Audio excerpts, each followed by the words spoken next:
It's Lou Rosenfeld. Welcome to the Rosenfeld Review Podcast.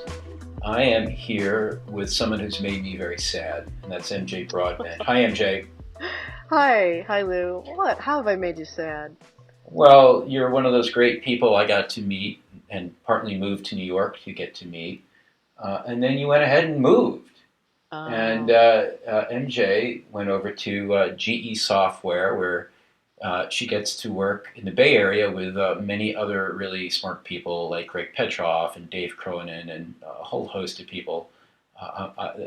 There's such a great group you guys have put together there that it sounds like a really fun place to be. So I can't totally hold it against you.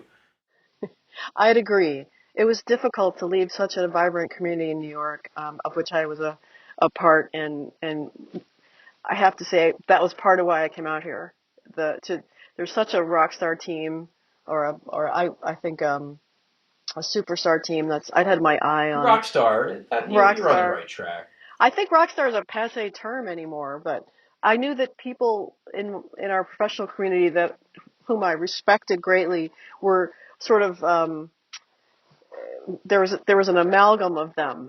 Greg was hiring some pretty heavy hitters, so I'd been talking with him since the early days in late 2011, as he joined GE Software as one of the first few employees, and began immediately to attract some amazing talent. And so I always thought if I moved out to California, which had been a wish I'd harbored for a while, I thought, well, the first place I'd start was to see whether GE was a place for me.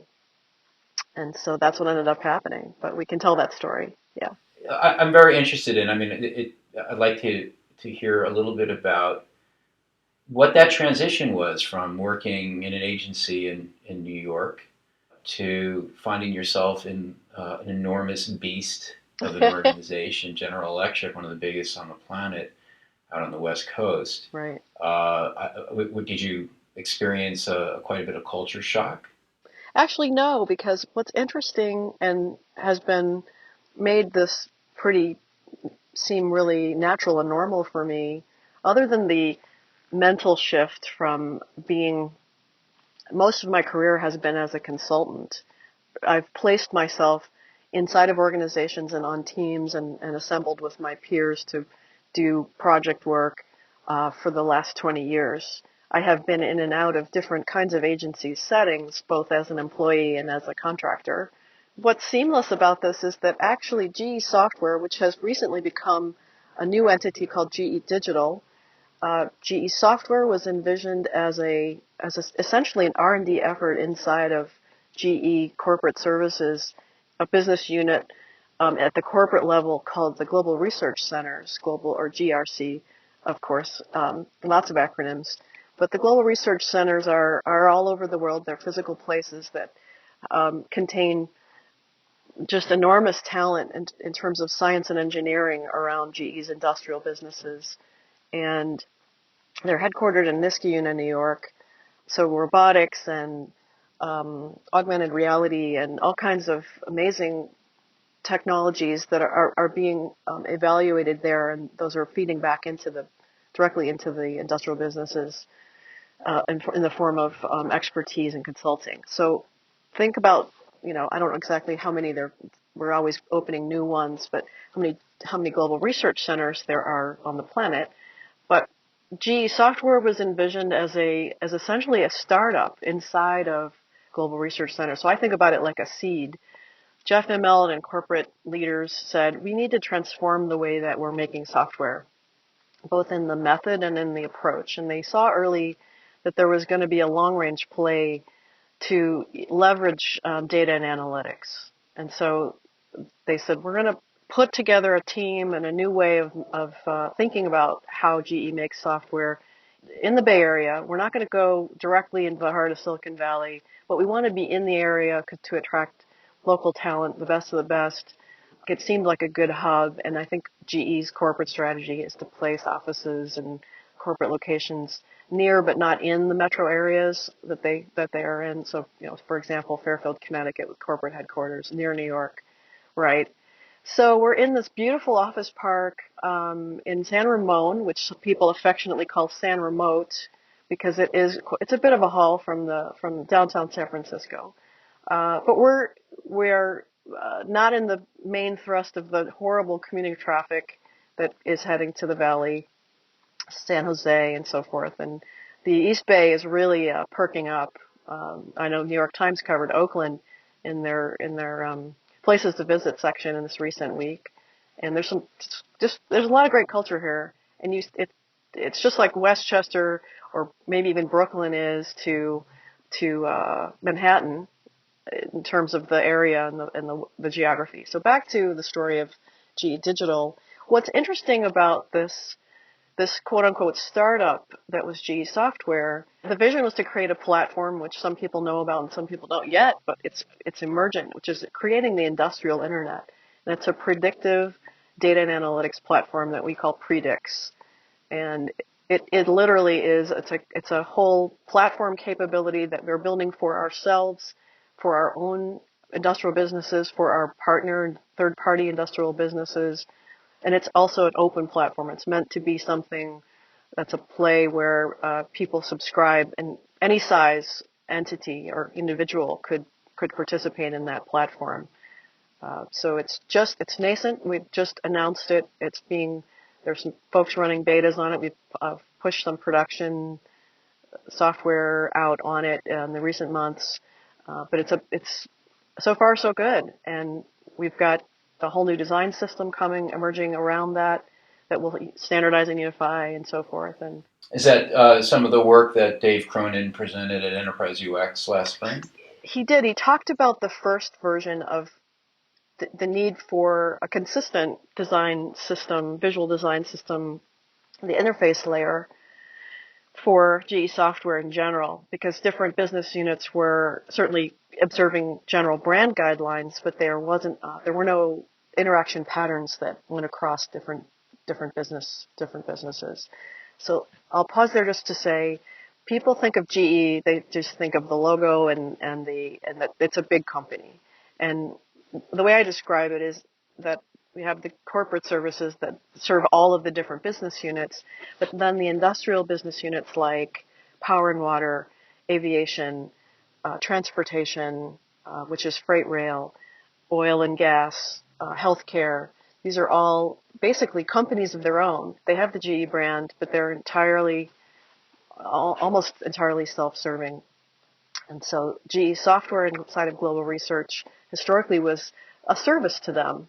Businesses could come to us and say, we'd like to do something new and different with analytics, or we'd like to revise the way that we're thinking about engineering software. We'd like to take advantage of your user experience services. And so we were almost like an internal in-house agency. And what's changed recently is that we've planted those seeds, and by being a startup inside of a big corporation, we've had that kind of constant change. We've had an entrepreneurial environment. We've had a lot of organizational change, methods. We're basically iterating how we are behaving as professionals inside of our group and how we're affecting the GE businesses. So it feels to me the same as other kinds of environments that I've been in as a consultant. That's interesting, because my assumption was that that transition was going to be a lot harder, and thanks for Right. clearing that up in the sense that you're essentially a move from being an external consultant to an internal consultant. But that said, I cannot believe that it was that easy. I got to think that they're looking back now. You've been there a little over a year, if I recall. That's right. That there are some things that were probably surprises, and there were some things that you wish you would have known going in, or wish you would have gotten brushed up on maybe before you landed at GE.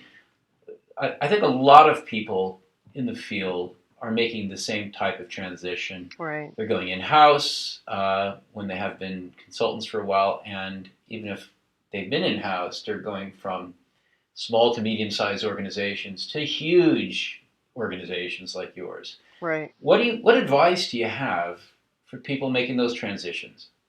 The biggest challenge is communication. I've talked with people at all levels, with my peers, how you communicate, how you help the organization understand itself and its actions when you're dealing with so many people and different decision making chains, different factors of how these organizations are structured has a big impact on the how much efficacy we can have as designers. It's not just where are we in the organization. That's a big factor, but how it's those elusive soft skills, your ability to take the design processes you use to solve project and program work. You need to use those same processes with the people around you. Feel pretty good about those for myself. I'm always learning. I don't have it down. I'm not magic, but I think that consultative approach and that design thinking approach, coming in and trying to map out who's involved here and what are their relationships, what's the decision making, what are the influencers, what and whom are the influencers, and being really sensitive to that and looking at when a friction emerges, which you can't help it, it's everywhere. We're moving at the speed of light. Everybody is. We're inundated with information. It's all not stating anything new. You have to think about what's really dig down a little beyond what appears at the surface level and think about what's really at the root here and what's going to be what's the most efficient way to move that or to affect that in a way that is beneficial from my perspective. So it does mean canvassing, not reacting immediately, being a little strategic, looking ahead and saying, I see that we're maybe heading down a path that I have questions about.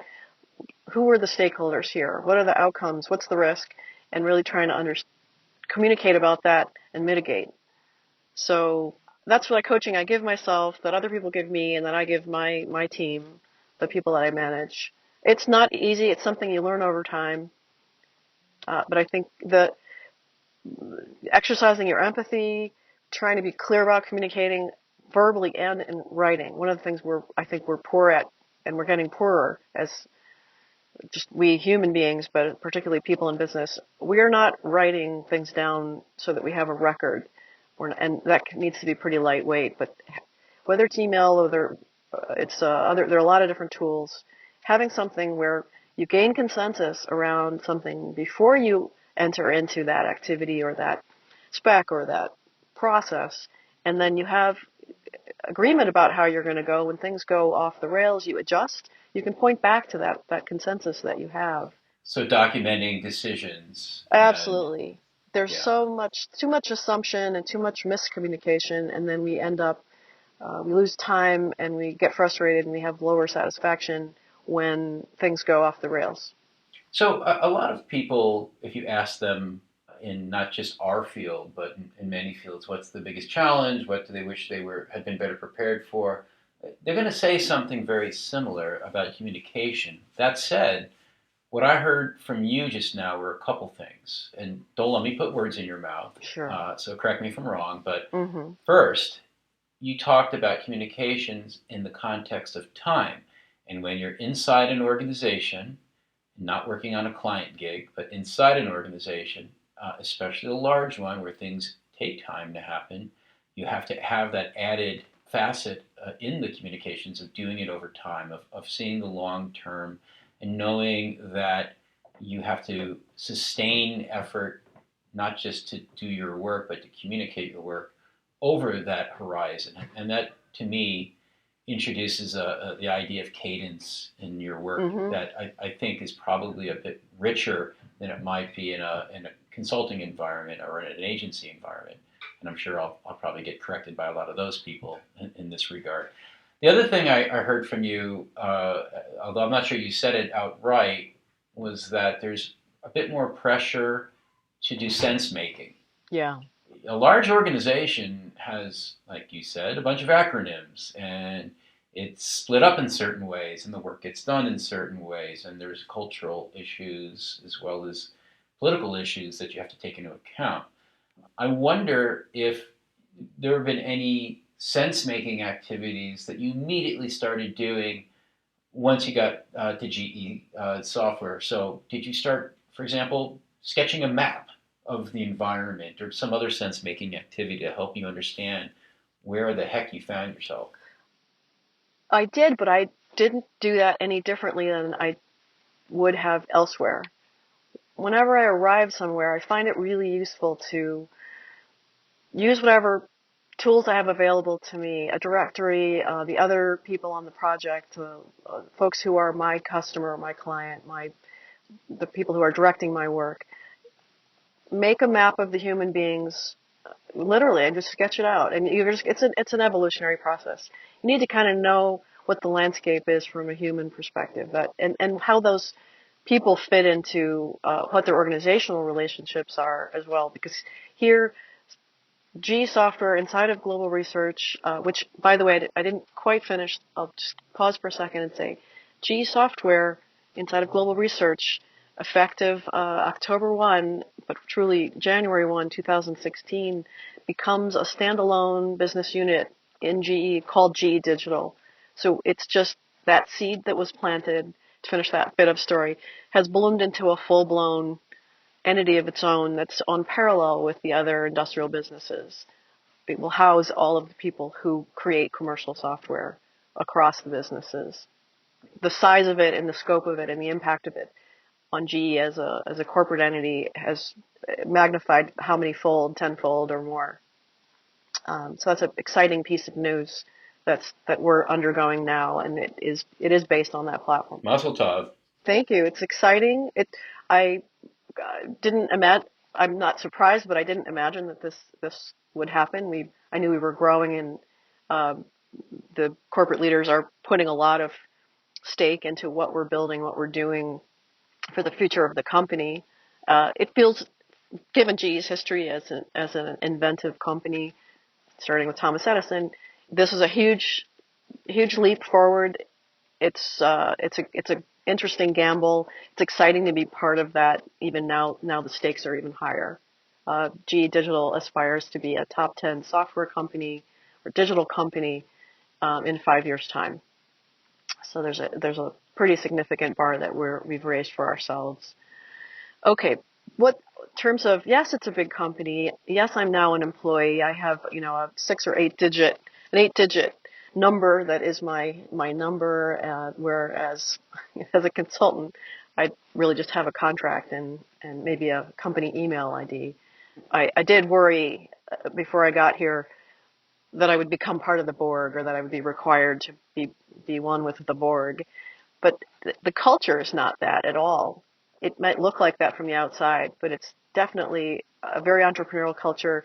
One I would say is not dissimilar to my experience as a co-op student at 3M, where there's a massive company that needs, their survival depends on their invention of the future and of the infrastructure that they're contributing to on an industrial scale.